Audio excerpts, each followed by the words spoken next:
Mais je vous propose qu'on commence la séance de ce soir et il nous rejoindra en cours de route. Alors, la secrétaire de séance ce soir sera Marie-Gabrielle Pfister. Oui, c'est bon. Et je vous propose tout de suite qu'on passe à l'appel avec Patrick Romestin. Non, appuie sur. Ouais, voilà. Bonsoir à toutes et à tous. Alban Fontenille, Simone Christin Lafont, Jean-Claude Garde, Quentin Paquet, Pierre-Jean Rochette, Laure Chazelle, Christophe Pochon, Claudine Cour,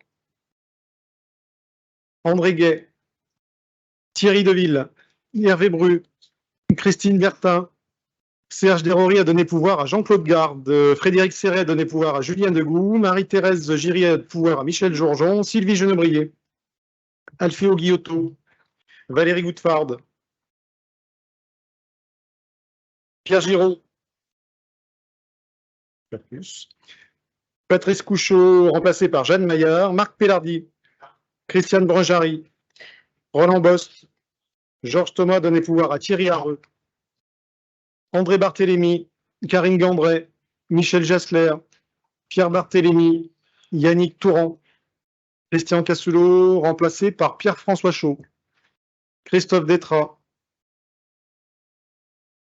Dominique Guillain, Valérie Alvic, François Forcher, Jean-Philippe Montagne, merci, Pascal Roche, Serge Grandjean, Thierry Chavaron, Bernard Tranchant, Marie-Gabrielle Pfister, Thierry Missonnier, Patrick Romestin présent, Alain Limousin, Roland Bonnefoy, Thierry Gouby, Pierre Verdier, Georges Boncompin, Daniel Dubost.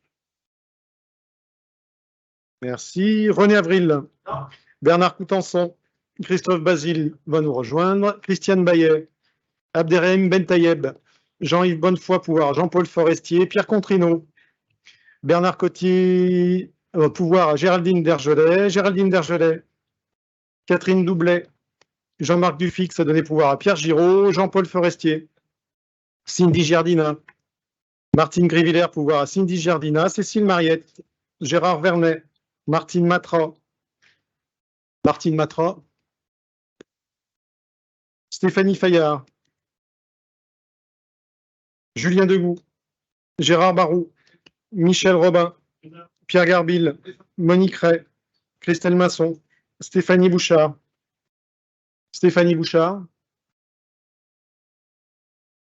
Patrick Ledieu, Joël Épinat, Marc Archer a donné pouvoir à Rachel Meunier-Favier, David Sari, Michel Jourgeon, David Buisson, Frédéric Millet, Nicole Giraudon, Jean-Luc Daval-Pommier, Evelyne Chouvier, Paul Duchamp, Olivier Joly, présent, Jean-Pierre Bras, Jean-Baptiste Chaussy, Béatrice Dauphin, René Françon, Flora Gauthier, Alain Laurendon a donné pouvoir à Olivier Joly, Nathalie Degal, Gilbert Lorenzi, François Madvet, Pascal Pelou, Ghislaine Poyet, Carole Tavitien a donné pouvoir à François Madvet, Gilles Thomas, Éric Lardon, Martine Charles, Marcel Jouara, Stéphane Villard, Robert Paillard a donné pouvoir à Quentin Paquet, Jean-Marc Dumas, Annick Brunel a donné pouvoir à Christian Soulier, André Gachet, Christian Soulier, Jean-Maxence de Monchy, Frédéric Pugnet, présent, Pierre Drevet, Michael Miomombre, Jean-René Joindel, Jean-Marc Grange, Marie-Thérèse Gagnère a donné pouvoir à Jean-Marc Grange, Christophe Breton a donné pouvoir à Thierry Gouby, Julien Ronzier, Yves Martin, Sylvie Bonnet, Thierry Harreux, Nicole Pinet a donné pouvoir à Yves Martin, Gérard Peslon, Alexandre Palmier a donné pouvoir à Alban Fontenille, Yves Duport, Hervé Béal, Jean-Paul Tissot, Hervé Perronnet, Bertrand Daval. Merci Patrick. Alors, premier point, l'approbation du procès-verbal du 31 janvier. Y a-t-il des remarques? Y a-t-il des contre ou des abstentions?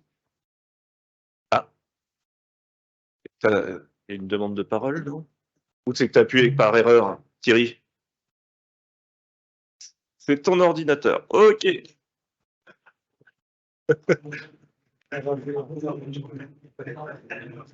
C'est un insu de mon plein gré. Un petit mot quand même. Pas de souci. Donc, décompte des abstentions sur ce procès verbal? Pas de souci, merci de cette unanimité. Le premier point à l'ordre du jour concerne l'installation d'un nouveau membre suppléant pour la commune de Saint-Bonnet-le-Coureau. Alors, on l'installe fictivement parce qu'on a Joël Épinac qui est parmi nous. Le premier adjoint de Saint-Bonnet-le-Coureau ayant démissionné, il convient de remplacer donc Raphaël Moulin par Rémi Rizan, qui est élu sur la commune et donc qui sera désormais le suppléant de la commune de Saint-Bonnet-le-Coureau. Tu veux rajouter quelque chose ou pas? Non, c'est bon. Il n'est pas là, on le verra peut-être le jour où on ne verra pas. Donc Joël.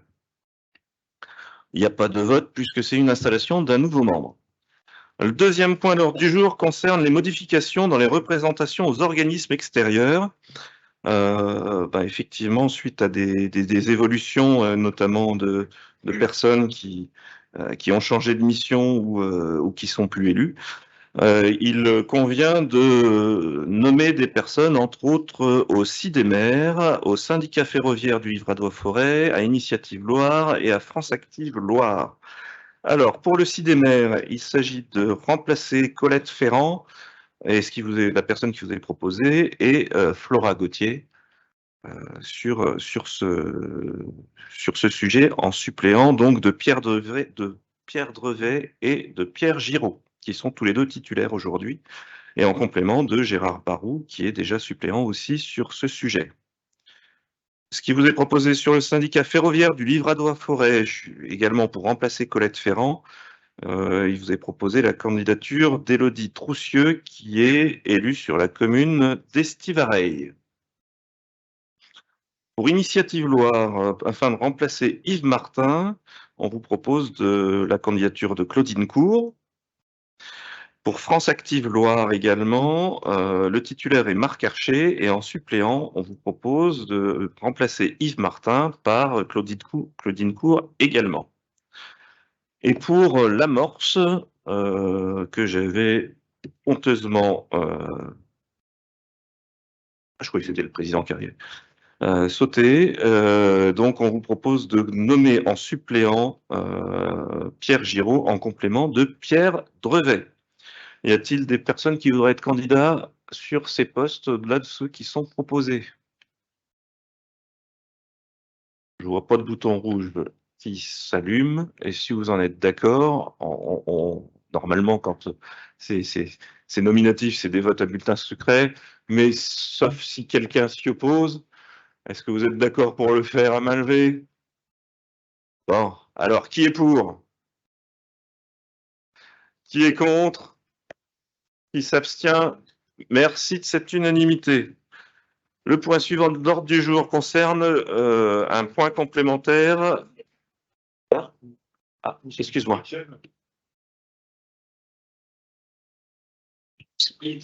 Oui, s'il te plaît, oui, c'était juste pour savoir ce qui était amorce. Alors,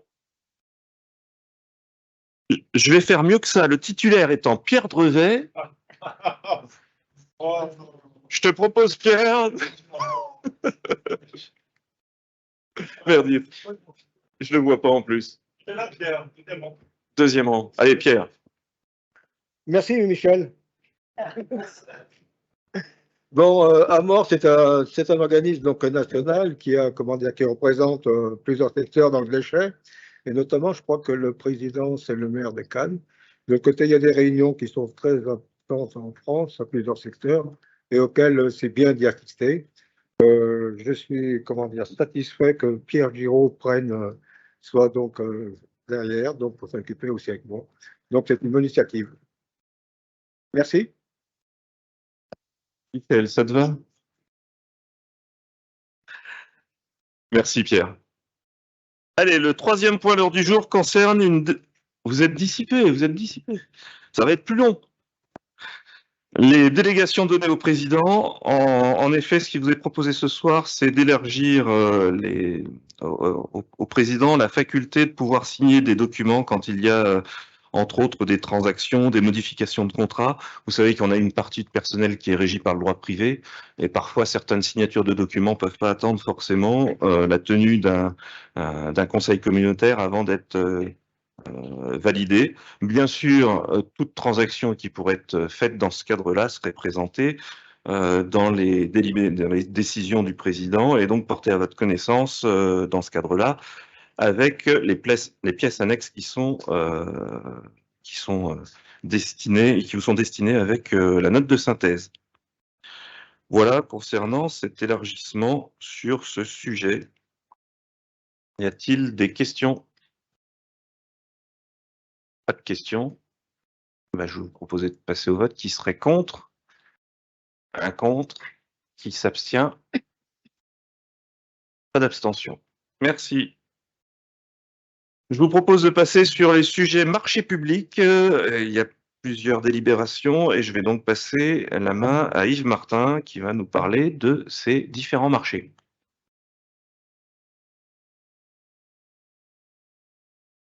Merci Olivier. Bien simplement ce soir, 2 marchés publics. Bonsoir à toutes et tous. Tout d'abord, le premier marché, ce marché concerne la création, l'entretien et la fourniture de la signalisation verticale, horizontale et des glissières de sécurité sur les voiries d'intérêt communautaire. Les critères de ce jugement de ce marché sont le prix 70%, la valeur technique 20% et les performances en matière d'environnement 10%. La durée du marché est de 1 an renouvelable 3 fois à compter du 11 avril 2023 et les prestations sont réparties en 2 lots. Le lot 1, secteur nord, le lot 2, secteur sud. Le montant estimatif pour chacun des lots est de 284 477 € hors taxe et la tributaire pour les 2 lots est la société Signature à 155 761,63 € pour chacun des lots. Il est donc proposé au Conseil communautaire d'autoriser le président à signer ces marchés et à l'autoriser également à toute modification de contrat éventuelle dans la mesure où elle n'impacte pas les montants des marchés. Y a-t-il des questions? Olivier, il y a des questions? Il n'y a pas de questions. Merci. S'il n'y a pas de questions, nous passons au vote. Qui est contre? Qui s'abstient? Je vous remercie pour l'unanimité. Deuxième marché, il s'agit du travaux d'entretien et de grosses réparations sur le réseau de distribution d'eau potable des communes de Bonson, Sur-Île-Comtal, Saint-Cyprien et Saint-Just-Saint-Lambert. Pour ce marché, les critères de jugement sont le prix 50% et la valeur technique 50% également. Pour un montant minimum de ce marché de 250 000 € hors taxe et un montant maxi de 600 000 € hors taxe par an. La durée de l'accord cadre est de 1 an renouvelable 3 fois et il est proposé au Conseil communautaire d'attribuer ce marché à la société mieux disante SOR et d'autoriser le président à le signer et de l'autoriser à signer tout avenant éventuel dans la mesure où il n'impacte pas le montant du marché. Y a-t-il des questions?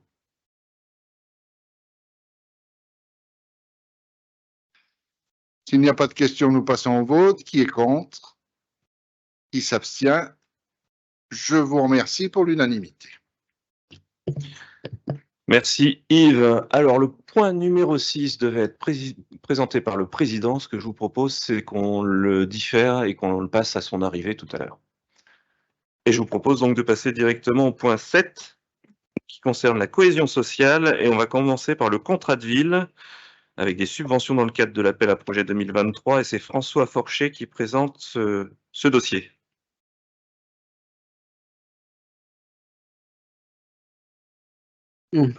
C'est tout bon.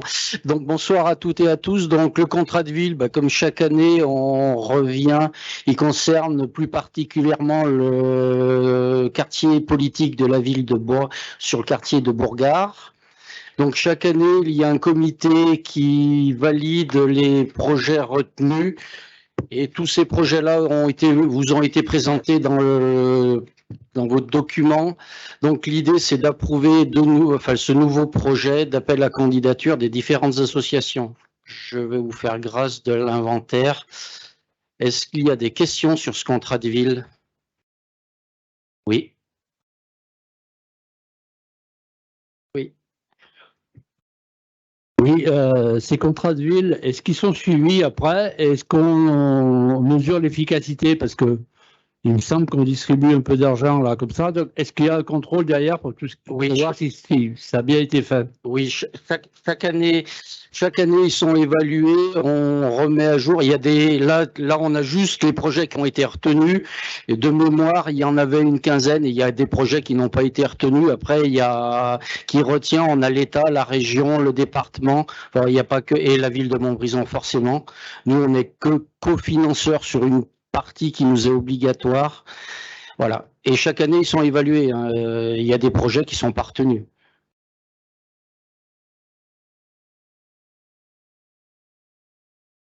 Donc, d'autres questions? Il n'y a pas de questions Il supplémentaires. n'y a pas d'autres questions. Donc, il est demandé au président de pouvoir signer ce nouveau contrat. Est-ce qu'il y a des contre, des abstentions? Merci. Je te propose de continuer. On va laisser le président arriver. Continuer avec les autres sujets.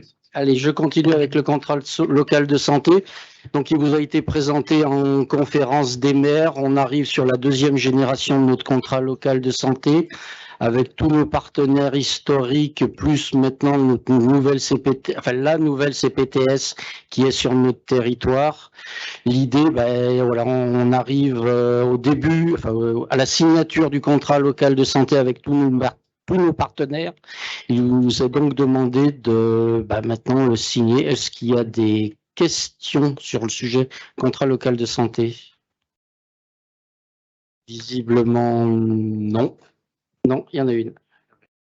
Pierre Verdier. Oui, je vois qu'il n'y a aucun financement de noté là-dessus. Est-ce qu'on pourra avoir des précisions? Oui, vous a été présenté. Alors, de mémoire, nous, on met 90 000 € sur ce contrat local de santé chaque année. Donc, visiblement, ça doit être bien ça. C'est bien. Hein? Oui, je suis un bon élève. Donc, il vous est demandé de pouvoir signer ce contrat local de santé. La signature est prévue avec nos partenaires très prochainement. Donc, voilà. Est-ce qu'il y a des contre, des abstentions? Merci pour ce vote. Continue.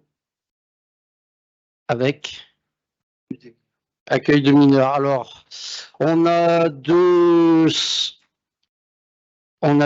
centres de loisirs sur le territoire qui sont basés, un à Saint-Bonnet-le-Château et l'autre sur le secteur Nétrablet. Aujourd'hui, on arrive à des grosses difficultés de recrutement. Il y a des gens qui partent et c'est un des plus gros soucis. Après, on n'est pas non plus des très grands professionnels de l'accueil. Donc, il est proposé de passer en délégation de service d'urgence, c'est-à-dire pour une année, pour voir le fonctionnement avec une structure qui a de l'expérience. Donc, il vous est demandé de signer cette délégation d'urgence pour pouvoir continuer nos centres de loisirs. Alors, pour précision, il n'est pas remis en cause le fonctionnement de ces centres de loisirs. C'est vraiment pour pouvoir avoir un fonctionnement normal qu'on passe avec une convention d'urgence de gestion. Est-ce qu'il y a des questions sur le sujet?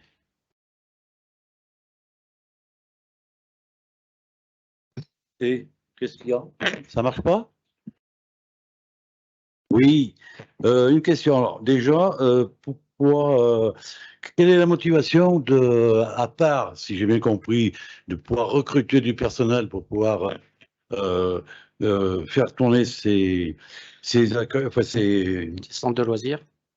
Ouais. Et la deuxième question, qu'est-ce que devient le personnel qui aujourd'hui qui font tourner cette structure? Alors, les personnels sont rattachés à la structure. C'est exactement comme les crèches. Donc, ils restent dans la structure. Après, il y a tout le côté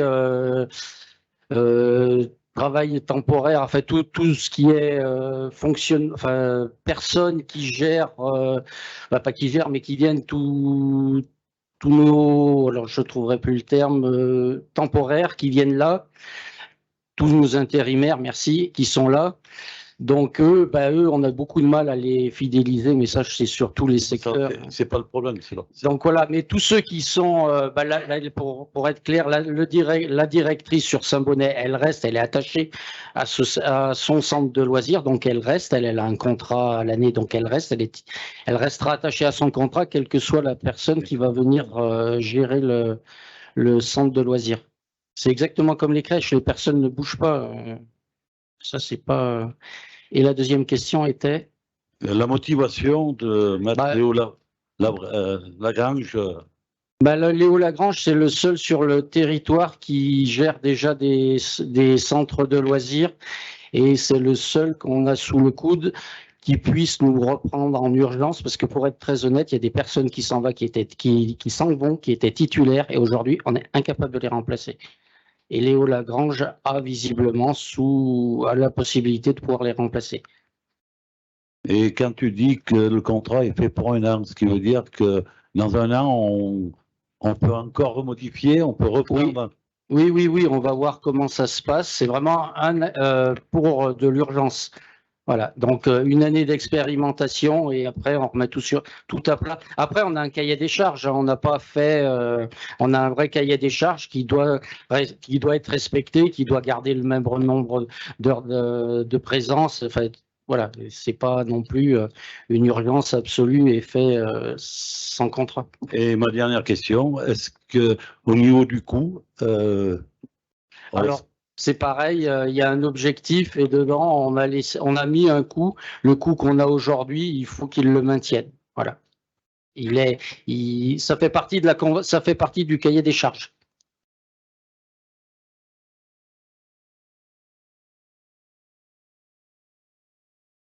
Thierry? Oui. Bon, il y a un certain nombre de questions qui ont déjà été formulées. Moi, j'aimerais qu'on ait bien un état des lieux du pourquoi on n'arrive pas à répondre aux besoins. Tu le disais précédemment que Léo Lagrange est un spécialiste, il est déjà implanté sur le territoire, et il y arrive peut-être mieux que l'aglo, mais ça pose quand même question d'en arriver à cette décision d'urgence. Et puis alors, je repose quand même la question du financement, parce que j'ai lu les documents en long, en large et en travers. J'imagine que Léo Lagrange, il ne se substitue pas aux quelques agents. Alors, j'ai aucune idée du nombre d'agents de Loire-Forêt qui travaillent sur ce dossier, mais visiblement, il y a un accompagnement et autres, donc il doit bien y avoir un budget, j'imagine, qui est. Oui, il y a un budget. Il y a un budget. Alors, vous ne l'avez pas aujourd'hui formalisé parce qu'il n'est pas signé. Concrètement, là, on est en fin. Il devait arriver aujourd'hui, demain, après-demain. Mais il a été clairement stipulé sur le contrat le montant financier à respecter. Et il doit être identique au pire au coût auquel on avait aujourd'hui. Et en termes de personnel, en contrat, pas en intérim, mais en personne fixe, on n'a pas un nombre énorme. On a un directeur de chaque côté, plus une autre personne sur Noir et Table. Au maxi, il y a 4 personnes de titulaires, pas de permanents sur ce poste. Après, c'est tous des intérims qui viennent par contrat, des jeunes qui viennent pendant le temps des vacances. Voilà, moi, je suis quand même surpris qu'on substitue un fonctionnement direct par un prestataire et que ça nous coûte le même prix que ce que ça nous coûtait à nous. Voilà, j'imagine qu'avec l'accompagnement, il y a. Non, mais après, ça, je me répète, mais on l'a bien stipulé sur notre délégation de service d'urgence. Ça fait partie d'un des critères sur lesquels ils doivent s'engager au niveau financier. Et c'est peut-être finalement là où on est peut-être pas très bon aussi. On n'est peut-être pas capable d'optimiser au mieux. Voilà.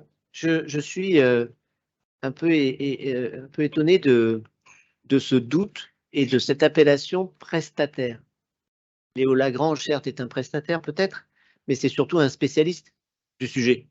Et c'est surtout finalement un groupe qui a plusieurs gestions, plusieurs accueils collectifs de mineurs et qui mutualisent eux-mêmes un certain nombre de choses. On retrouve ça dans d'autres prestataires comme l'ADMR, comme certaines interventions de la Croix-Rouge, comme voilà, c'est-à-dire qu'on a quelquefois des prestataires qui sont peut-être sur certains métiers mieux organisés que nous et avoir un volant de suppléance et de remplacement de personnel que nous n'avons pas. Voilà. Alors, c'est pas autant on est capable de vous dire des fois que l'agglo est formidable en ingénierie, etc., autant il y a des fois sur des sujets sensibles, on n'y arrive pas et sur la proximité. C'est d'ailleurs, et là je suis très à l'aise pour en parler, que sur le sujet des accueils collectifs et sur le sujet des gymnases, on est proposé à un moment donné de redonner cette compétence à la pluricommunalité. Donc voilà, je trouve que plutôt c'est cohérent. Et au jour d'aujourd'hui, bah, écoutez, on se donne la possibilité de travailler avec Léo Lagrange. On verra bien si ça va ou si ça ne va pas. Et je ne vois pas pourquoi ça n'irait pas d'ailleurs. Enfin, voilà. Vraiment sur cette optique très, très pragmatique. Voilà. Est-ce qu'il y a d'autres questions? Non. Donc, il est demandé d'autoriser le président à signer cette convention d'urgence pour une année avec Léo Lagrange. Est-ce qu'il y a des contre, des abstentions? Une. Eh bien, merci pour ce vote. Merci François. Alors bonsoir à chacune et chacun d'entre vous. J'aurai l'occasion de vous saluer au moment du petit verre de l'amitié, qui est plus qu'un verre ce soir, parce que c'est une conférence des maires, donc c'est un conseil communautaire. C'est conférence des maires, c'est ça. Bien, alors moi il m'en revenait de vous présenter le sujet sur l'eau potable, en l'absence de Patrice Couchot, qui est la délibération 6, qui est une modification d'une délibération de 2016. Donc, je vais vous éviter l'historique. L'idée, c'est que nous avions besoin de modifier cette délibération pour un besoin d'accès à un captage d'eau potable. Tout ça, c'est négocié avec le propriétaire du terrain et nous sommes arrivés à un accord avec des conditions de vente, de la vente qui, pour les autres conditions de vente, ne sont pas modifiées, avec un prix de vente notamment fixé à 45 centimes du mètre carré. Est-ce que cette cette modification de délib pose un souci ou des questions? Martine Alvic. C'est Valérie éventuellement, mais il y a marqué Martine, donc ça permettra de corriger. Je me disais, tiens, c'est une nouvelle. Et tu demandes la parole? Ah bah, tu vas me mettre dans la difficulté. Bonsoir. Non, je voudrais juste savoir s'il est possible de connaître l'indemnité d'éviction, s'il vous plaît. Alors, Joker, promis, je te donnerai ça. Patrice Cochon était là, il te l'aurait donné, mais j'avoue que là, j'ai pas... Voilà. Il n'y a pas d'autres questions? Je vous remercie beaucoup. Qui est contre? Qui s'abstient? Bon, ben, en plus, vous donnez l'unanimité à quelqu'un qui vous présente un... Vous avez bien compris que je ne le maîtrisais pas, celui-là. Alors, on poursuit avec Pierre Giraud sur un sujet des déchets. Merci, Président. Donc, sur le point numéro 10, ça concerne un renouvellement d'une convention que nous avons déjà que nous avions jusqu'au 31 décembre 2022 avec l'éco-organisme qui s'occupe de la filière textile, linge et chaussures. Donc, vous savez, c'est les bornes qui sont installées pour récupérer effectivement ces produits et ces déchets pour être revalorisés. La convention a été signée auparavant jusqu'à 2022 parce que l'éco-organisme qui s'appelait EcoTLC avait un agrément jusqu'à fin 2022. Ils viennent d'obtenir un nouvel agrément pour les années 2023 à 2028. Donc, on doit de nouveau renouveler notre demande de convention et on n'a pas beaucoup de choix de prestataires puisque c'est le seul éco-organisme qui est agréé pour ce type de déchets. Donc, sur le terrain, ça se traduit par deux opérateurs, un qui s'appelle Relais et l'autre qui s'appelle Piltex, et vous retrouvez ça normalement sur les bornes qui sont situées dans certaines communes pour récupérer ces vêtements ou les chaussures. Donc, ce qui vous est proposé, c'est d'approuver la nouvelle convention et d'autoriser le président à la signer. Est-ce qu'il y aurait des questions? Oui, moi, j'aurais une question, parce que dans la présentation qui nous est faite, il est dit que la nouvelle feuille de route exige une amélioration des performances en matière de collecte et de valorisation. Or, on sait maintenant un peu plus précisément que derrière cette filière, effectivement, il y a un véritable enjeu environnemental et écologique, puisque en fait, ces produits qui se retrouvent très minoritairement sur les réseaux de revente français, hein, puisqu'on considère aujourd'hui, et selon les rapports même de l'entreprise, il y a 5% à peu près qui se retrouvent aujourd'hui sur le marché français, et que la majorité de ces produits partent à l'export. Et au travers de réseaux, pardon, je m'excuse, il y a un problème, non? Non, je vous avais pas repéré dans l'assistance. Ah, d'accord.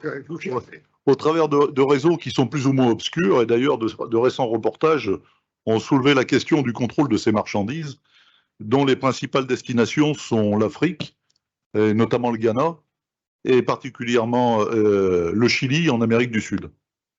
Alors que chacun d'entre nous pense faire une bonne action en donnant nos vieux habits, une grande partie de ces articles sont en fait revendus à l'étranger, à des prix permettant aux entreprises prestataires de juteux profits.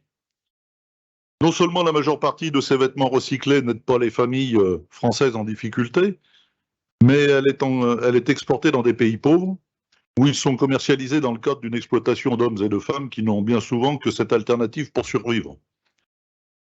Mais comme en plus, nous envoyons des tonnes d'articles dont la plupart sont de très mauvaise qualité, beaucoup, voire même complètement inappropriés, pas rare d'envoyer en Afrique des vêtements de ski, beaucoup finissent leur long voyage dans des décharges à ciel ouvert ou dans les océans. L'un des plus grands marchés du textile habillement recyclé se trouve au Ghana, qui est devenu la poubelle du monde. Et les vêtements envoyés là-bas et vendus par ballot à des revendeurs qui ne peuvent même pas en apprécier d'ailleurs le contenu, ne trouvent bien souvent pas preneur, car inadaptés, et s'entassent dans des décharges qui souillent terre et mer. Donc, je sais bien qu'on ne va pas régler ce problème ici, mais ma question est simple, puisque dans l'énoncé du dossier, on nous dit que la nouvelle feuille de route exige une amélioration des performances en matière de collecte et de valorisation. Moi, j'aimerais savoir quelle est l'amélioration attendue exactement, parce qu'à la lecture de la convention, je n'ai rien vu de tout ça, et aucun objectif justement chiffré. Alors, je voudrais simplement aussi profiter que j'ai la parole, je vais en abuser un petit peu, mais 2 secondes, parce qu'on a quand même été interpellé par le rassemblement qu'il y avait devant le bâtiment aujourd'hui. Et alors, sans interrompre bien évidemment le contenu de ce conseil, mais il serait peut-être intéressant qu'à la fin du conseil, le président, qui est porte-parole quand même de cette instance, nous dise un petit peu le contenu des débats qui ont eu lieu avec les associations représentées. Merci. Bien sûr, la première partie, président, pour répondre. Effectivement, on ne va pas régler le problème ce soir de la destination de ces produits récupérés. Quand on parle d'amélioration et sur les actions de communication et sur le nombre de bornes, c'est effectivement pour je dirais, massifier encore un peu plus les retours et les récupérations plutôt que ça finisse pour le coup directement dans la benne et dans la poubelle grise. Donc c'est l'éco-organisme et nous, notre mission, c'est effectivement de les sortir de la poubelle grise pour aller vers ce type de filière. Donc après, il y a sans doute d'autres démarches à vérifier, à valider et à encourager pour éviter ce que vous venez d'évoquer. Mais ça, enfin, je suis un peu désolé, mais ce soir, ça ne fait pas effectivement partie ni de la compétence, ni de Loire-Forêt de se préoccuper aussi de savoir où est-ce que ça part après. On a des conventions avec des éco-organismes. On peut supposer qu'ils feront le moins mal possible. Mais on sait tous qu'en matière de reconversion de déchets ou de réutilisation, on n'est pas exemplaire et il y a encore pas mal de travail à faire, mais ça peut être une étape d'après, donc j'entends votre remarque par rapport à ça. Alors avant peut-être de laisser le président, même pas, donc on va passer au vote. Non, tu peux poursuivre et je n'ai pas par habitude à être interpellé sur des sujets qui ne sont pas à l'ordre du jour, mais je répondrai à M. Bras à la fin du conseil communautaire. Très bien, merci. Donc, on va passer au vote. Est-ce qu'il y aurait des avis contraires pour qu'on signe cette convention? Est-ce qu'il y aurait des abstentions? Donc, il y aura une abstention pour la convention avec Refashion Eco-TLC. Voilà. Je garde la parole pour le point qui suit, le point numéro 11. C'est, il vous est proposé une mise à jour du règlement. Alors, pour être précis dans les termes, le règlement de la redevance spéciale et les tarifs pour 2023. Donc, le règlement était en annexe pour ceux qui ont eu le loisir de le parcourir. Ce qui vous est dit dans cette mise à jour de règlement, c'est qu'effectivement, on avait un certain nombre de redondances entre le règlement de la redevance spéciale et le règlement des collectes des ordures ménagères. Donc, on a fait remonter au niveau du règlement un certain nombre de points qu'on ne retrouvera plus dans la redevance spéciale. Dans la redevance spéciale, on ne traitera que des problèmes de la redevance spéciale. Ce qui est important ce soir, c'est de parler de tarification, puisque la redevance spéciale, vous savez que c'est basé sur une estimation du prix et un prix au litre déposé dans les poubelles. Ça concerne essentiellement les artisans commerçants qui peuvent bénéficier du service des ménages pour leurs ordures ménagères assimilées ménagères, et ça se passe sur la forme d'un déclaratif avec une convention. Donc, je ne reprendrai pas tous les éléments, puisque c'est quand même un dispositif qui a été mis en place en 2008 par et Loire-Forêt, et en 2021, le règlement a été effectivement approuvé, et en 2018, on l'a étendu à l'ensemble du territoire. Bon, il y a aujourd'hui à peu près 400 conventions qui ont été signées. Donc, quelques-unes font aussi des débats et posent des questions, et on est là pour y répondre, et on le fait très volontiers quand ça nous est demandé avec les services. Donc, sur la délibération, ça va concerner le prix pour l'année 2023, puisqu'on a des tarifs au litre. Donc, pour 2023, on aurait un prix au litre pour la poubelle grise, si je m'exprime comme ça, à 5 centimes 30 du litre. On était à 5 centimes en 2022. Et pour les autres flux, c'est-à-dire le collecte sélective, on a des prix qui sont beaucoup plus bas, puisqu'on est à 2 centimes le litre, et on resterait comme en 2022. Pour justement encourager le tri auprès des artisans pour qu'ils puissent, eux, jouer un peu sur le prix de leur poubelle. Et on y a introduit la notion de biodéchets, puisqu'à partir de maintenant, on a une expérimentation qui va commencer, et avec des obligations pour 2024.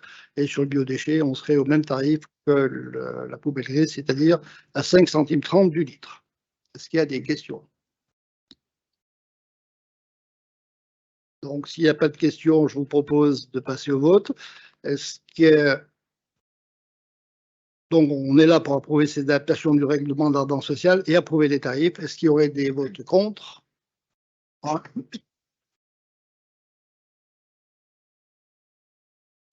Contre, c'est idéal.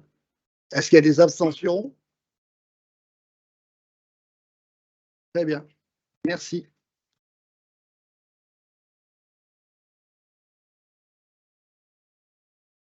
Oui, je voulais simplement faire la remarque. Bon, il y a eu le problème d'un certain nombre d'appels pour les redevances d'ordures ménagères pour des restaurants, pour des restaurants, pour un certain nombre de choses.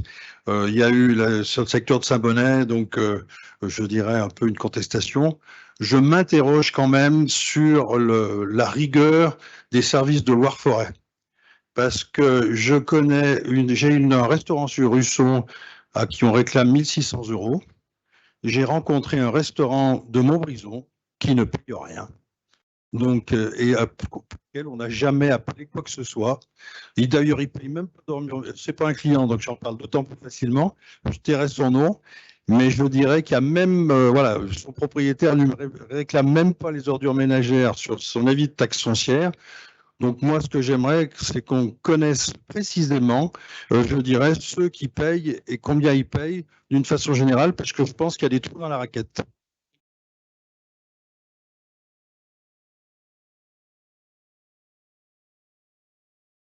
Alors, la question était un peu compliquée, mais j'ai à peu près compris quand même votre demande, Monsieur Béal. Je vous ai dit qu'on avait aujourd'hui 400 conventions qui ont été signées depuis 2008 que le process a été lancé. Cette année, effectivement, il y avait on va dire une vague ou une cible qui était plutôt sur les pays de Saint-Bonnet puisque ça n'avait pas été fait. Il y a eu plusieurs réunions sur place qui ont été quelquefois un peu difficiles, il faut l'avouer aussi, mais que vous mettiez en doute et en cause la qualité des prestataires et des salariés de l'aglo, ça je ne peux pas vous le laisser dire, parce que tous sont traités de la même façon. Pour ceux qui veulent entrer dans une démarche de discussion positive, ils ont toujours trouvé un écho favorable, que ce soit du côté des services ou de mon côté.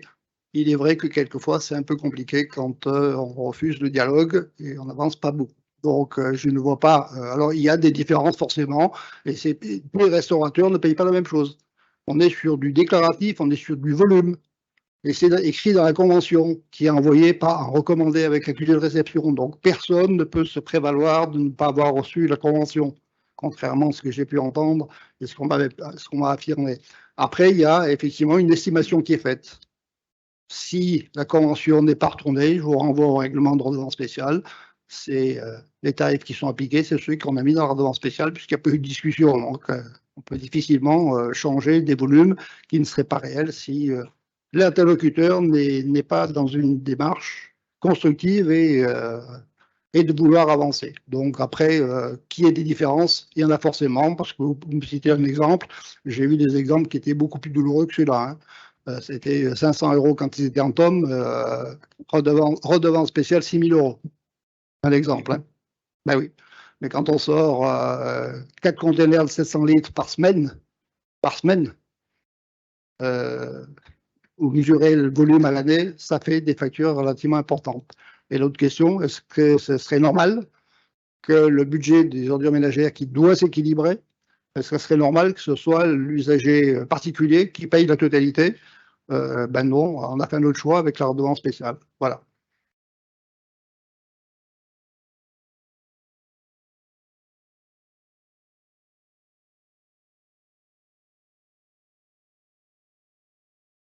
Ah oui, du coup, c'est vrai qu'on a voté. C'est mieux de poser les questions avant le vote. Patrick Romestin, pour l'adaptation du tableau des effectifs. Allez, le premier point concerne une suppression de poste de médiathécaire en catégorie C, une création d'un poste de catégorie B. Le poste avait été créé à l'origine en catégorie B et avait été classé ensuite en catégorie C pour accueillir l'agent alors en place. Le recrutement actuel s'est fait au regard donc des besoins du service et au niveau de responsabilité des missions, c'est-à-dire en catégorie B. Il vous est donc proposé de supprimer ce poste en catégorie C et de créer un poste de catégorie B sur les grades de rédacteur, rédacteur principal deuxième et première classe, assistant de conservation du patrimoine et des bibliothèques, assistant de conservation du patrimoine et des bibliothèques principales deuxième classe, assistant de conservation du patrimoine et des bibliothèques principales première classe. Le point numéro 2, c'est exactement l'inverse. Donc, c'est un poste de technicien coordonnateur voirie qui a été créé en catégorie B et qui serait à supprimer et donc à créer en catégorie C. Donc, cette fois-ci, il vous est proposé de supprimer ce poste dans catégorie B et de le créer en catégorie C sur les grades d'adjoint technique principal deuxième classe, adjoint technique principal première classe, agent de maîtrise et agent de maîtrise principal. Ensuite, c'est des modifications d'échelon, comme vous avez pu le voir sur la note de synthèse qui concerne 7 postes. Est-ce que vous avez des questions sur ces deux points? S'il n'y a pas de questions, je vous propose de passer au vote. Y aura-t-il des votes contre? Un vote. Des abstentions? OK, merci. Et le point suivant concerne l'extension de l'astreinte sécurité informatique.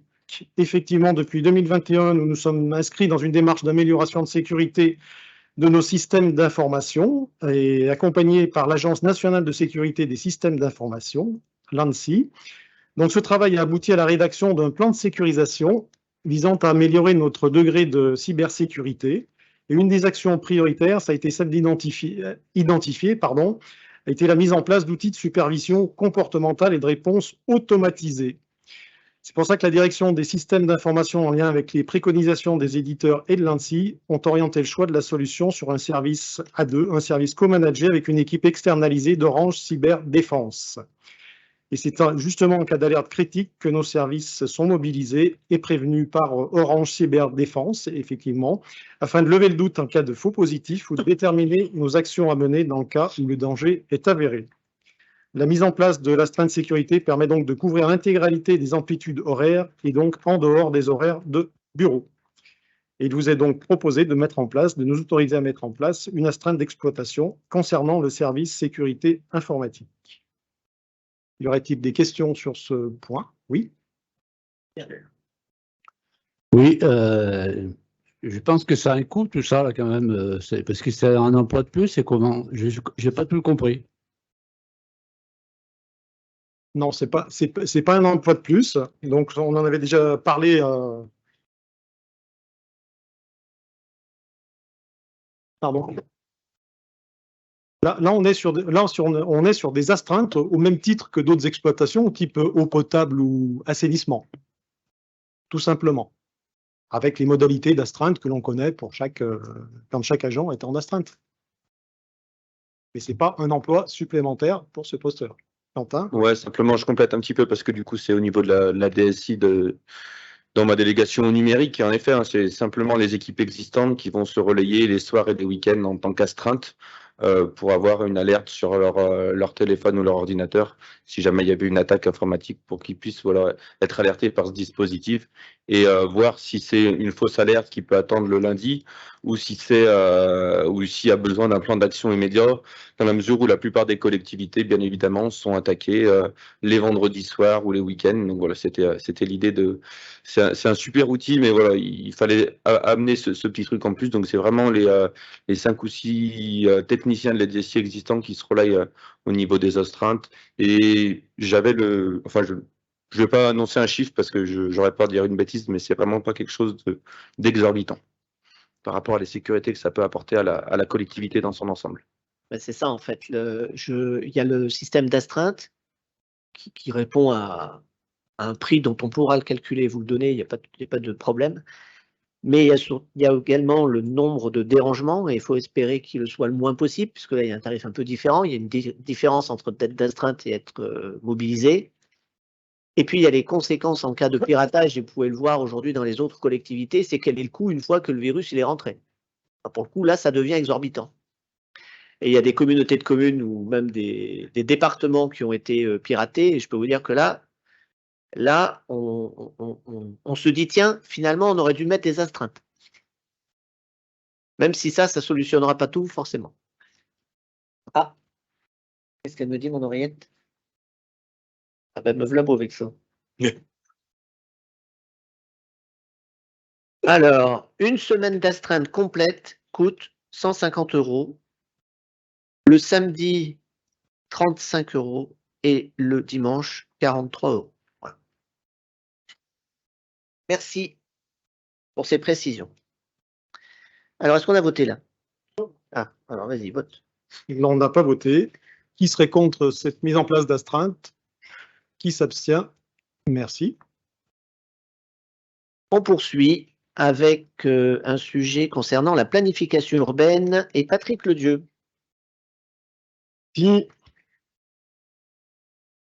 Bonsoir à toutes et à tous. Ce soir, 2 points à l'ordre du jour. L'avenant financier à la convention cadre avec l'agence d'urbanisme Épure et le lancement d'une modification simplifiée du PLUI. Agence Épure, vous savez, Loire-Forêt adhère à Épure, agence d'urbanisme de la région stéphanoise, et nous bénéficions donc de ses services d'ingénierie mutualisés pour ses politiques d'aménagement et de développement. Celles-ci comprennent les missions du socle partenarial qui visent à permettre aux partenaires de bénéficier d'outils mutualisés, d'éléments d'observation utiles dans la prise de décision politique et les missions transversales d'ingénierie et d'expertise thématique en accompagnement de ces partenaires. Le calcul de la cotisation à l'agence en 2023 se décompose de la façon suivante. La cotisation statutaire est fixée chaque année par les instances de l'agence d'urbanisme, conformément à la charte partenariale. Cette cotisation est reconduite en 2023 et s'élève donc à 1,50 € par habitant, soit 177 686 € pour Loire-Forêt Agglo. Ceci est inscrit au budget de fonctionnement. La subvention complémentaire, elle, pour des actions donc complémentaires demandées par les membres et inscrite au programme partenarial. En 2023, cette participation s'élève à 165 635 € pour Loire-Forêt Agglomération, contre 203 714 € en 2022, inscrits au budget d'investissement. La participation de Loire-Forêt Agglo au programme partenarial d'Épure se traduit donc par un montant de 343 321 €, soit environ 40 000 € de moins que l'année précédente. Y a-t-il des questions? Donc on est dans les marronniers où, comme à chaque nouvel exercice, nous proposons ces avenants financiers aux conventions cadres. Il est donc proposé au Conseil communautaire de bien vouloir approuver l'avenant annuel à la convention cadre, passé avec l'agence d'urbanisme Épure pour l'année 2023. Approuver le montant de la participation complémentaire de 165 635 € à verser à l'agence d'urbanisme au regard du programme partenarial 2023. Et autoriser, bien sûr, le président à signer. Qui est contre? Qui s'abstient? Une abstention. Merci. Point numéro 2. Enfin, point numéro 16. Point numéro 2 de l'aménagement. Le plan local d'urbanisme intercommunal, donc de 45 communes, a été approuvé, comme vous le savez, par des libres du Conseil communautaire et déjà, après les premiers mois à peine d'application du document, il apparaît que le règlement écrit du PLUI comporte quelques erreurs matérielles ou imprécisions complexifiant l'application de la règle dans l'instruction des demandes d'autorisation d'urbanisme. Certains points ne sont pas, même si ils ne prêtent pas réellement lieu à interprétation, ils ne sont réglementairement pas, je vais y arriver, réglementairement pas suffisamment précis. Et nous avons des demandes récurrentes de l'ABF sur le sujet. Rien d'extraordinaire, il s'agit de rajouter un mot ou de préciser une phrase. Donc il s'agit bien ici d'une modification simplifiée et pas de la modification que nous allons mettre en œuvre et dont les demandes sont recevables jusqu'au 30 avril. Ici, on est uniquement sur le point, un point comment je vais dire ça, d'ajustement du règlement. Est-ce qu'il y a des questions?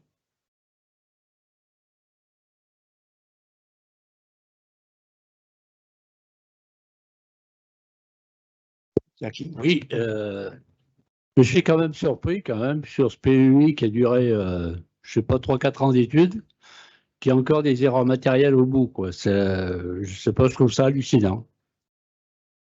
Alors, je ne sais pas si c'est hallucinant concernant la quantité de travail que ça peut représenter et réellement la modification à la marge qui doit être opérée ici.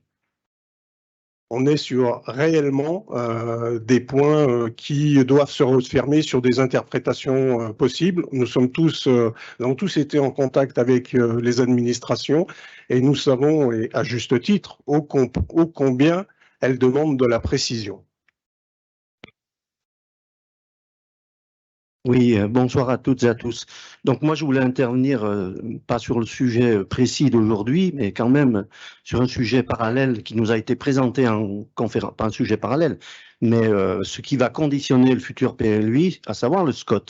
Donc le président ne pouvait pas être là, mais il a dû avoir écho un petit peu de ce qui s'est passé, et notamment de la présentation par M. Berger, premier adjoint de la ville de Saint-Étienne, et président du SCOT. Donc, il s'est fait pour le moins chahuter par plein d'interventions, des interventions qui portent sur les inquiétudes, des droits que nous pourrons avoir et surtout les petites communes qui en ont peu aujourd'hui. Et comme on l'a dit souvent, 0 multiplié par tout ce que vous voudrez, ça fait toujours 0. Alors moi, ce qui m'embête dans cette affaire, c'est que il a lâché le morceau à un moment donné, je pense qu'il n'aurait pas dû. Mais ce qu'on redoutait et ce qu'il nous a confirmé, c'est que quelque part, il nous a dit à un moment donné que il fallait absolument, je dirais, éviter l'hémorragie. Alors, c'est pas une hémorragie, mais éviter la perte des habitants au niveau de Saint-Étienne. Moi, que les élus de Saint-Étienne se préoccupent de ça, ça me choque pas.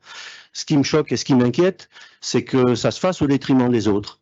Donc, ce que je voudrais dire, c'est que dans la future construction de ce PLUI, il faudra qu'on soit bienveillant par rapport à ça, parce que là, on a quand même senti qu'il était gêné aux entournures après, et il a vendu le morceau sur quelque chose qui, apparemment, sera un vrai sujet. Voilà, merci.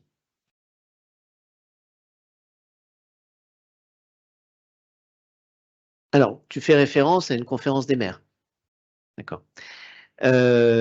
J'ai eu des échos, oui, par vous-même, et j'ai eu des échos par eux-mêmes au bureau du SCOT d'après, au conseil syndical du SCOT d'après. Et en fait, sans vouloir justifier quoi que ce soit, j'ai en mémoire la lettre de Madame la préfète sur les orientations que devait prendre le SCOT. Peut-être d'ailleurs que je verrai si cette lettre, je vous la transmets. Pour le coup, ce qui a été dit oralement, brutalement, est écrit encore plus clairement par l'État. Par contre, ce qui est dit par l'État, c'est de renforcer la métropole. Et ce que je partage, c'est de renforcer la métropole. Et nous nous renforcerons en même temps. Ce n'est pas les uns contre les autres. C'est en synergie. Voilà, c'est ma position. Je pense qu'elle est partagée par beaucoup de gens. C'est un petit peu les débats qu'on peut avoir à d'autres échelles entre nos polarités et les communes autour. Ce n'est pas les uns contre les autres. C'est les uns avec les autres. Une petite commune sans une polarité à proximité, ça ne vaut pas grand-chose. Désolé de le dire comme ça. Si la petite commune a des services à côté sur sa polarité qui portent en plus les charges de centralité, ça peut aider à bien vivre dans la commune avec à proximité des équipements. Faire croire aux gens qu'on aura des équipements partout, ça serait un peu démagogique. Et en fait, à niveau d'échelle différente, c'est exactement ce que l'on veut passer comme message, et on le fait très tranquillement avec Forêt Est. Et on est là-dessus, en tout cas notre position elle est là-dessus. Et ça m'ouvre la possibilité de vous dire que l'importance de siéger, l'importance de travailler ces dossiers est encore plus cruciale dans un contexte de zéro artificialisation nette. J'ai toujours été extrêmement, j'allais dire, je vous ai toujours dit d'être extrêmement présent. Il faut l'être, surtout dans le contexte d'aujourd'hui. On a tout à construire, il y a beaucoup de choses qui changent, mais je crois vraiment à cette synergie et les territoires le prouvent. Au jour d'aujourd'hui, Saint-Étienne Métropole gagne des habitants, Loire-Forêt Agglomération gagne des habitants, Forêt Est gagne des habitants. Et la Loire gagne des habitants. Donc en fait, pour moi, il n'y a pas vraiment de sujet, si ce n'est peut-être des postures ici ou là. Thierry. Oui, mais moi, ça me va très bien qu'on travaille en synergie et qu'on ne soit pas les uns contre les autres. Mais comprends que ça me paraît quand même assez légitime et normal qu'on s'interroge dans un contexte, si j'ai bien compris, à moins que j'ai mal compris, de droit à construire, d'un volume de droit à construire qui va être défini et bien cadré. Ce qui veut dire que quelque part, on est en droit de s'interroger que tout ce qui sera donné aux uns ne sera pas donné aux autres. Enfin, on va être limité dans les droits. Ça, je pense que c'est une réalité. Maintenant, après, si on travaille les uns avec les autres, c'est très bien. Mais on est quand même en droit de s'interroger. Voilà, merci. Je n'enlève en rien le droit de s'interroger. Il faut juste s'interroger avec un but constructif. C'est ça. Il y a des interrogations qui peuvent paraître négatives et des interrogations qui peuvent paraître constructives. Patrick, il faut que tu votes, non? Moi, j'ai une question. Qui est contre? Qui s'abstient?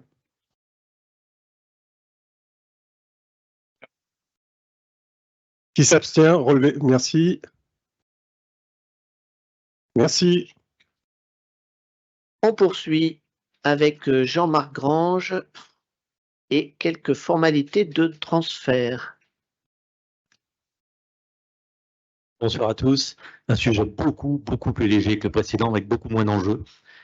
Vous vous souvenez que l'on a voté au mois de décembre au Conseil communautaire une modification d'intérêt communautaire à la fois pour les accueils collectifs de mineurs et à la fois aussi pour les équipements sportifs autour de la polarité de Bouin. Donc, ce que je vous propose ce soir, c'est de faciliter un peu le transfert de tout ça par les procédures administratives en autorisant le président à approuver un certain nombre de documents administratifs. Donc, vous avez pu lire, c'est simplement des documents permettant les transferts du foncier, de marché, de choses comme ça. Y a-t-il des questions sur ce sujet-là? S'il n'y en a pas, on va passer au vote pour permettre donc au président d'approuver le principe du recours au transfert en pleine propriété des équipements sportifs propriété de leur forêt qui ne sont plus d'intérêt communautaire et de donner délégation au président pour signer tous les actes relatifs à la mise en œuvre de la modification d'intérêt communautaire telle qu'exposée dans la libération numéro 34 du 13 décembre, ainsi que l'acte de transfert de propriété. Qui serait contre? Qui s'abstient? Merci pour l'unanimité. Je crois que je garde la parole pour évoquer un autre sujet pas très lourd non plus en termes d'enjeux, les modifications de tarifs de piscine. Vous vous souvenez peut-être, pour ceux qui ont une bonne mémoire, en 2020, on avait modifié un peu nos tarifs piscine. Là, il se trouve qu'on est en train de rentrer dans un système de réservation à distance, sur un site internet, la possibilité de rentrer de faire des réservations. Et donc, il faut paramétrer ça. Et pour paramétrer, il faut qu'on simplifie un peu notre tarif qui était un petit peu compliqué.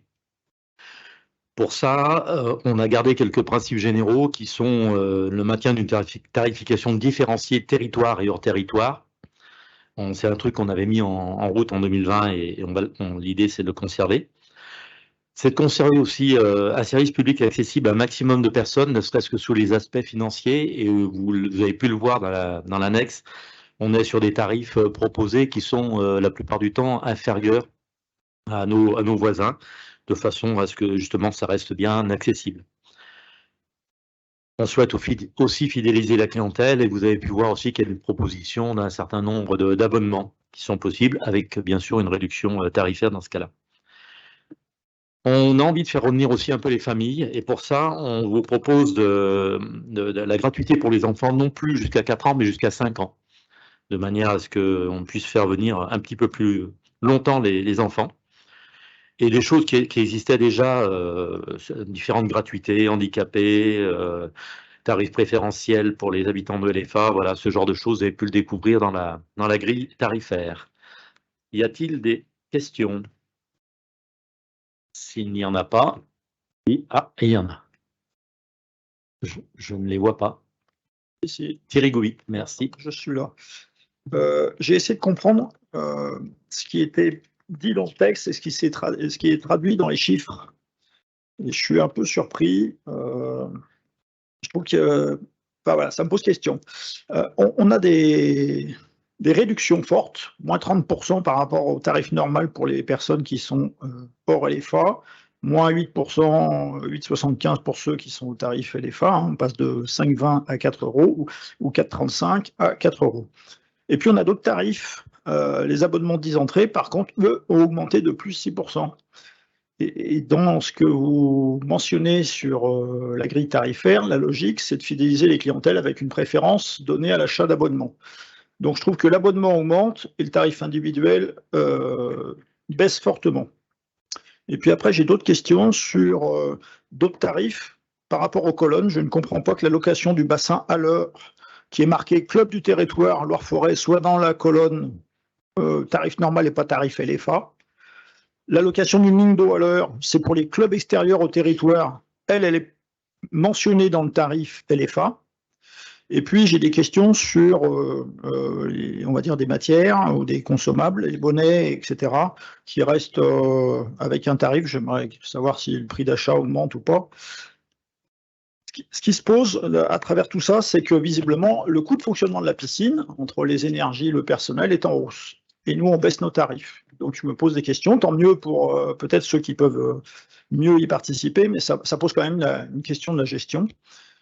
Peut-être qu'on aurait pu avoir, alors on n'est pas en année normale depuis bien longtemps, entre le Covid, les travaux, l'énergie, enfin il y a plein de choses qui ne sont pas très normales, mais avoir un volume de nombre d'entrées payantes par rapport au coût de fonctionnement. Je parle bien coût de fonctionnement et pas coût d'investissement.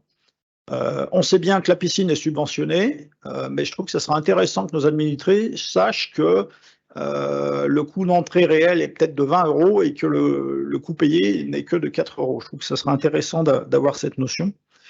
Et puis par rapport à toutes ces remarques, je trouve que l'entrée gratuite pour le personnel communautaire ou communal, j'imagine que c'est à peu près 1000 agents, peut-être 1000 familles, je ne sais pas après comment c'est géré. Je trouve qu'il sera intéressant que ça ne soit pas gratuit, mais qu'il y ait un minimum de participation. Moi, j'aurais bien proposé 2 €, j'ai aucune idée du montant, mais simplement sur le principe par rapport au fonctionnement. Et puis, dernière remarque, sur les groupes, il n'y a rien qui détermine qu'est-ce que c'est qu'un groupe, nombre de personnes et autres. Et comme il y a des abonnements, j'essaie de comprendre, mais je n'ai pas tout compris. Bon. À quelle question faut-il que je réponde? Thierry, j'ai un peu de mal, franchement, étant donné la quantité de questions, je ne sais même pas à laquelle il faut que je réponde. Alors, je vais essayer de répondre sur les abonnements. Effectivement, ils ont peut-être un peu augmenté. Néanmoins, il y a toujours du gain. Par rapport à un achat individuel, on a quand même une baisse des coûts unitaires et plus on achète d'abonnements, si c'est 10 ou 50, le prix baisse malgré tout. Je sais pas si bon, c'était l'une des premières questions. J'ai eu le temps de mémoriser celle-ci. Pour le reste, faut-il les prendre comme des remarques ou des questions?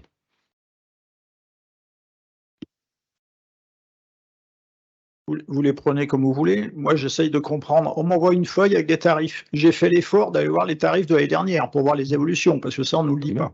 Et j'essaie de comprendre et je me mets à la place d'un concitoyen qui habite dans le territoire et qui voit les tarifs évoluer d'un an sur l'autre. Il va se poser des questions en disant, tiens, il y a des choses qui augmentent et puis il y a des choses qui baissent. Moi, j'aimerais comprendre la logique et le pourquoi. Voilà, c'est ça qui me tarabuste. Et puis, alors s'il y avait une autre question parmi tout ça, le personnel communautaire et communal, très bien, mais voilà. Quelle est la position, la marche à suivre ou la volonté par rapport à ce tarif gratuit? Pour moi, je trouve que le coût de fonctionnement des piscines est élevé. On le voit tous les jours et on a pris des décisions pour arrêter un certain nombre de piscines de fonctionner du fait de l'énergie. Et là, on diminue nos coûts de recettes. Donc, je me pose des questions. Voilà, tout simplement. Alors, sur les recettes, effectivement, dans les bonnes années, entre guillemets, on était en dessous de 17% de notre coût de fonctionnement en termes de recettes. Là, on sait qu'on va être en dessous, forcément. Et il nous faut maintenant réattirer, entre guillemets, notre public pour le faire revenir. D'où l'idée de baisser plutôt le tarif individuel de façon à ce que les gens aient tendance à revenir dans un premier temps, peut-être avec des tarifs individuels pour qu'après ils aient envie de prendre un abonnement. Il faut déjà qu'ils reviennent une fois. Sachez qu'en parallèle aussi, des modifications techniques et pédagogiques ont eu lieu. Les gens des piscines ont bossé sur les programmes et on va avoir aussi des programmes d'activité alléchants et on aura aussi des locaux rafraîchis pour redémarrer. Alors, je sais pas, ça répond peut-être pas complètement. Je suis désolé, mais je peux pas aller au niveau de détail que tu demandes, Thierry. Ça me semble un peu complexe pour ce soir. Y a-t-il d'autres questions? S'il n'y en a pas d'autres, je vous propose de passer au vote. Qui serait contre la l'approbation de ce tarif. Qui s'abstient? Merci. Une abstention. Merci. Bonne soirée à tous. Merci Jean-Marc. Stéphanie Fayard pour un sujet concernant une adhésion de Comcom. Bonjour à toutes et tous. Donc, il s'agit de la demande d'adhésion de la communauté de communes Sèvres et Loire à l'établissement public Loire. Les établissements publics territoriaux de bassin sont des syndicats mixtes définis au Code de l'environnement. Ils agissent notamment sur un périmètre d'action hydrographique.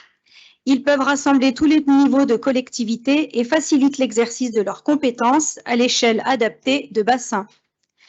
La communauté de communes Sèvres et Loire souhaite adhérer à l'établissement public Loire, auquel adhère déjà Loire-Forêt Agglomération. Cette adhésion doit être approuvée par l'ensemble des collectivités membres. Il vous est donc proposé de bien vouloir émettre un avis favorable à l'adhésion de la communauté de communes Sèvres et Loire à l'établissement public Loire. Y aurait-il des questions? Pas de questions. Donc, y aurait-il des votes contre? Eh bien, parfait. Je vous remercie. Il n'y a pas d'abstention non plus? Ah, ça va. Thierry, pour des sujets concernant l'assainissement. Thierry Hareux, pardon. Tu appuies sur. Voilà, merci. Merci, Président. Bonsoir. Donc, deux sujets sur les eaux pluviales. Le premier concerne une acquisition de parcelles pour essayer de désenclaver la zone des Granges au niveau des inondations. Donc, on a situé deux terrains qui sont cadastrés AI numéro 133 et AI numéro 111 sur le pré de la Lune. On est allé négocier avec les propriétaires qui sont M. Chevalère et l'indivision Boeuf et on s'est mis d'accord sur un montant de 80 000 € pour l'acquisition de ce terrain, en sachant qu'on aura à notre charge les frais d'établissement de l'acte notarié et la moitié des frais relatifs à la division cadastrale. Donc, on vous demande ce soir d'approuver l'acquisition de ces deux parcelles sur la commune de Montbrison avec les propriétaires au prix et conditions indiquées et d'autoriser le président ou son représentant à signer l'acte de vente avec les servitudes adoptées et tous les documents afférents à cette acquisition. Y a-t-il des questions? Nous allons passer au vote. Qui s'abstient? Qui est contre? Merci pour l'unanimité. Et le deuxième, c'est la gestion des eaux pluviales, un dispositif d'aide aux particuliers. Donc, on se rend compte en fait que dans nos réseaux, on a beaucoup d'eau parasite et beaucoup d'eau de pluie. Donc, l'idée, c'est de dire quand on fait des travaux, eh ben, il faudrait qu'on arrive à déconnecter le plus possible des eaux de pluie qui arrivent dans nos stations. Donc, il existe un dispositif qui est mis en place par l'agence Loire-Bretagne qui permet de subventionner, enfin d'aider financièrement les particuliers sur certains travaux et sur certains secteurs à enjeu. Ça, je précise bien, secteurs à enjeu, ce ne sera pas tous les secteurs de Loire-Forêt, c'est les secteurs qui sont visés par l'agence de l'eau, qui sont subventionnables et qui ont un enjeu justement d'inondation et d'eau pluviale. Donc en fait, l'agence de l'eau finance entre 30 et 50% les travaux qui sont faits à l'intérieur des propriétés des particuliers. Et nous, l'idée, c'est d'aller compléter cette subvention que l'agence de l'eau va donner pour monter à 80%, parce qu'on ne peut pas dépasser 80%. Donc, quand l'agence de l'eau va subventionner 30%, nous, on va financer 50%. Et quand l'agence de l'eau va financer 50%, on va financer 30%. Donc, on a inscrit dans notre budget une enveloppe complémentaire de 100 000 €. Je vous rappelle qu'on a dans notre budget assainissement une ligne de subvention pour les communes quand on fait de la gestion intégrée des eaux pluviales et qu'elles viennent déconnecter des eaux de pluie de nos réseaux. On a une ligne de subvention qui est de 300 000 €. Donc, quand vous faites des projets urbains, n'hésitez pas à demander aux services de venir voir si vous pouvez rentrer dans ce cadre. Donc là, ce qu'on vous demande ce soir, c'est de nous autoriser en fait à faire une convention avec l'agence de l'eau Loire-Bretagne et Loire-Forêt pour qu'on puisse aider les propriétaires de ces parcelles qu'on viendrait déconnecter d'eau de pluie à pouvoir être subventionnés en sachant que c'est nous qui allons faire les dossiers, c'est nous qui allons toucher les subventions. Enfin, il y avait une convention qui était en annexe d'ailleurs. Et le reste à charge pour les particuliers ne serait que de 20%. Donc après, c'est d'approuver la politique d'aide, d'approuver la mise en place d'une aide financière visant à compléter les subventions de l'agence de l'eau pour atteindre une subvention maximale de 80% et d'autoriser le président ou son représentant à signer tout acte lié à cette nouvelle aide. Est-ce qu'il y a des questions ?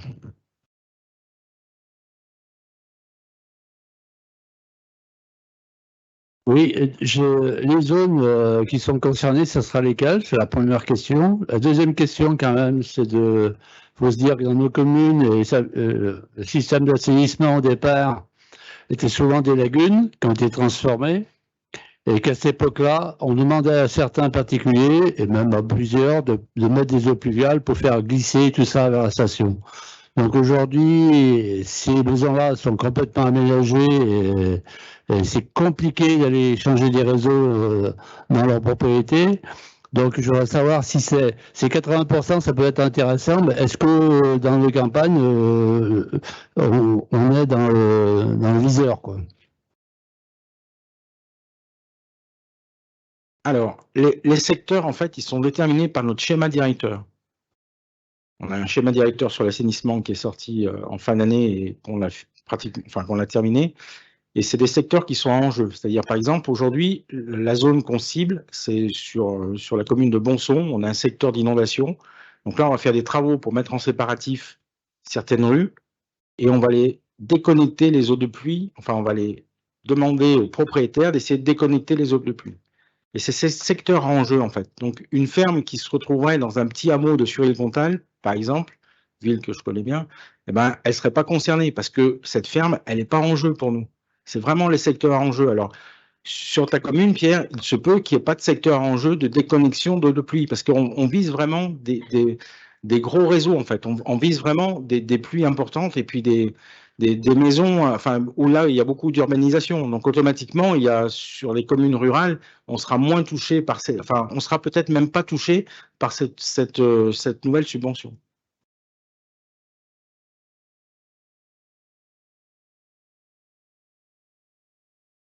Juste pour compléter, j'ai bien compris le message. Nous, au niveau de la commune, on a un endroit où il y a des eaux pluviales qui rentrent dans les eaux usées. Est-ce que, justement, on va voir ce secteur qui va être réparé et refait à neuf? Alors, si j'ai bien compris, il peut y avoir des aides de l'assainissement pour faire ces travaux-là. Là, le plus simple, c'est que tu te rapproches des services, que ce soit Gwenaël Manot ou David Grandpierre, et qui te diront si tu peux rentrer dans le cadre des subventions.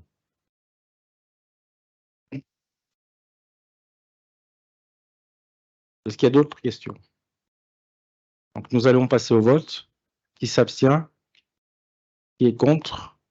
Merci, parce qu'on est novateur dans ce qu'on vient de faire aujourd'hui, ce qu'on vient de voter. Donc, si vraiment on arrive à faire des choses comme ça veut dire que demain, on va sous-dimensionner les réseaux qu'on a aujourd'hui. Et j'aurais juste remercié et les services et le comité de pilotage, parce qu'on a beaucoup travaillé sur ce projet pour qu'il aboutisse aujourd'hui. Projet largement soutenu par l'Agence de l'eau, vous l'avez bien compris. Claudine Cour, pour des conventions relatives aux aides aux entreprises. Bonsoir.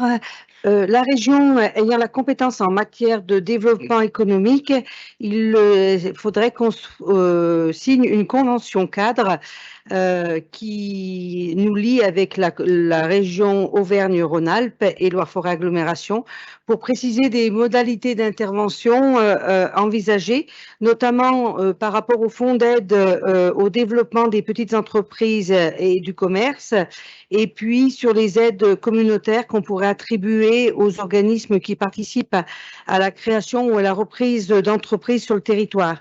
Donc, c'est le nouveau schéma régional de développement économique, d'innovation et d'internationalisation, qui nous impose de signer cette convention avec la région Rhône-Alpes pour pouvoir donner les aides qu'on a prévu de donner et qui sont cumulables avec celles de la région. Est-ce qu'il y aurait des questions? On passe au vote. Est-ce qu'il y aurait des contre, des abstentions? Merci pour cette unanimité. Et on termine par un certain nombre de sujets économiques que je laisse la présentation à Jean-Paul Forestier. Oui, bonsoir. 3 sujets, effectivement. Enfin, c'est pas un certain nombre, c'est 3 quand même. Donc, 2 sujets d'acquisition et un sujet de vente. Donc, la première délibération concerne l'acquisition de parcelles sur la commune de La Tourette. Dans le cadre de la compétence économique de Loire-Forêt, Loire-Forêt aménage des zones d'activité et propose une offre foncière adaptée pour faciliter l'installation des entreprises. Loire-Forêt envisage d'aménager la zone d'activité sur le secteur de Vaux, en zone AUFA, au plan local d'urbanisme de la commune. Elle se trouve à côté de la zone du Grand Guéret. Les gens du pays de Saint-Bonnet, vous connaissez. Le propriétaire d'un événement au nord, Madame Vinet Elisabeth, a été rencontrée. Après négociation, un accord a été trouvé pour l'acquisition de l'ensemble de son unité foncière cadastrée sous le numéro 578 à 588. D'une surface de 5045 m² environ, au prix de 8 € le mètre carré, soit un montant de 40 360 € hors taxe. L'acte de vente sera administratif. Il est donc proposé au conseil communautaire de bien vouloir approuver l'acquisition de cette parcelle, de ces parcelles sur la commune de la Tourette, et d'autoriser le président ou son représentant à signer l'acte de vente. Y a-t-il des questions? On passe au vote. Des abstentions, des votes contre. Merci. Nous allons sur la commune voisine de Husson, sur la ZAC des Kerchons. Alors, il s'agit de la vente d'un terrain. À Monsieur Collin et Madame Jourjon. Monsieur Collin et Madame Jourjon ont acquis auprès de la communauté de communes du pays de Saint-Bonnet-le-Château un lot de 2041 m² en 2012 sur lequel ils ont bâti une construction pour leur activité de menuiserie. Ils ont acquis le 5 mai 2022 auprès de LFA un lot de 1323 m² pour favoriser leur développement pour du stockage. Une demande complémentaire avait été formulée à l'est de la parcelle sur la forme d'une bande de 6 mètres. Cette demande n'avait pas abouti en son temps, du fait que cette bande faisait partie d'un lot qui devait être cédé en totalité. Devant le renoncement de l'acquéreur, M. Colère et Mme Jourjon peuvent se positionner pour acheter cette bande aujourd'hui. Cette vente sera consentie au prix de 5 € le mètre carré pour une surface de 306 m². Terrain borné mais non viabilisé. Donc il est proposé au conseil communautaire d'approuver la vente de ce terrain, conditions énoncées, et d'autoriser le président ou son représentant à signer l'acte. Y a-t-il des questions?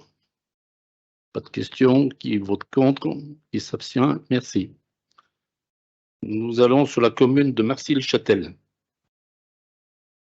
L'acquisition d'une partie de la parcelle pour l'aménagement d'une partie de la ZAE. Il s'agit de la ZAE de la Jalousie, Marcy-le-Châtel. Afin de développer son offre de terrain à bâtir disponible pour l'accueil des entreprises, Loire-Forêt Agglomération envisage d'aménager des parties disponibles de la zone d'activité dite la Jalousie sur la commune de Marcy-le-Châtel. Cette zone de près de 9 hectares est classée en zone UF au plan local d'urbanisme de la commune. La parcelle B520, une contenance de 8120 m², au centre de la zone, appartient à la SCI Poiraz et constituait le siège de la société Camelec. Mais le terrain est trop grand pour l'usage de l'entreprise et le local peut être adapté. Le propriétaire est donc vendeur. La société Camelec avait un seul employé. N'avait pas d'employé, était un seul dirigeant. Après négociation, un accord a été trouvé pour l'acquisition d'une partie de la parcelle au prix de 17,50 € hors taxe, soit un montant prévisionnel de 140 000 €.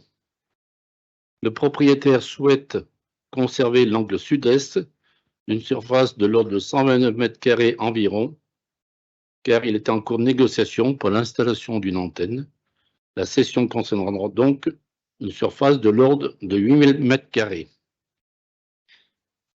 L'acte de vente se fera aussi sous forme administrative.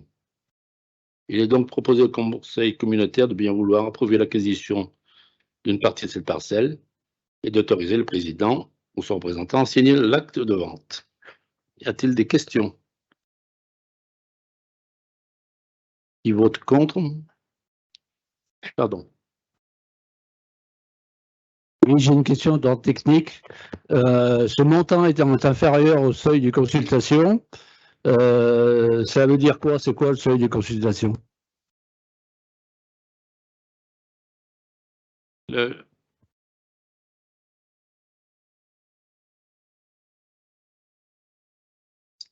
Voilà. Oui, on est en dessous du seuil de consultation de l'avis de France Domaine. Je crois que c'est, 150 000 hors taxe. non plus. 180. Oh, on tourne vers les services là. 150 000 hors taxe. 150 000 hors taxe. Thierry Goubi. Oui. Il me semble que le seuil, c'est 180 000 TTC. Ça tombe très bien. Non, pardon. Ça tombe parfaitement bien. Excusez-moi. Ça tombe parfaitement bien. Non, j'étais en train de. C'est juste une petite phrase qui était mise dans le dossier. Je ne vais pas rentrer sur le débat. Sur les constructions existantes ont été réalisées au fur et à mesure sans aménagement global et certaines parties ne sont pas aménagées. Ces constructions, elles ont été réalisées avant que le PLU de la commune soit fait. Donc c'est simplement pour préciser les choses. Ben, ça justifie qu'elle se soit faite sans. Voilà, c'est l'intérêt des PLU justement. Jean-Paul. Donc on est bien d'accord, 150 000 hors taxe, 180 000 TTC, donc tout le monde avait raison. Voilà, donc qui vote contre? Qui s'abstient? Une abstention. Merci. Bien, merci Jean-Paul. On s'approche tout doucement de la fin de ce conseil communautaire. Est-ce qu'il y a des questions sur les décisions et conventions et contrats du président qui étaient en annexe?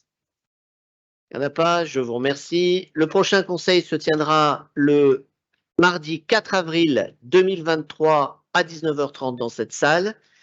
Je vais conclure sans débat, parce que ce n'est pas un sujet à l'ordre du jour, sur la raison de mon retard. J'ai effectivement reçu les collectifs Bol d'Oxygène et 16 Goudrons qui ont fait l'objet et qui vous ont transmis un petit flyer. Les échanges ont été plutôt cordiaux et très calmes. J'ai rappelé la position de LFA de Loire-Foire Agglomération dans la chaîne de responsabilité sur l'installation de Stahl, de l'entreprise Stahl. J'ai clarifié également qu'aujourd'hui, la raison pour laquelle le débat arrive à la table du Conseil, c'est la modification de PLU de Bouin pour concevoir un tourné à gauche, c'est-à-dire un deuxième accès à la zone. J'ai précisé que ce deuxième accès à la zone n'était pas conditionné à l'installation de Stahl, il est nécessaire à la zone pour des raisons de sécurité du premier accès. Que Stahl s'installe ou pas, il nous faut ce deuxième accès. J'ai bien dit que l'accès n'était pas conditionné à l'installation de Stahl. Là-dessus, d'ailleurs, ils en ont plutôt convenu. Donc, voilà, après les échanges, ils m'ont expliqué de leur part, mais je leur laisserai le soin de le dire. Ce n'est pas à moi de relater leurs propos, surtout quand ça se passe dans un bureau. Mais globalement, ils m'ont raconté l'histoire du dossier que je connais par ailleurs, qui date depuis longtemps. Mais aujourd'hui, le sujet, c'est ce deuxième accès qui a été. Je rappelle également que cette installation est toujours clairement sous autorisation préfectorale ICPE. Le dossier ICPE a été accepté en préfecture il y a déjà maintenant quelques temps. Voilà, séance est levée et on se retrouve autour du verre de l'amitié.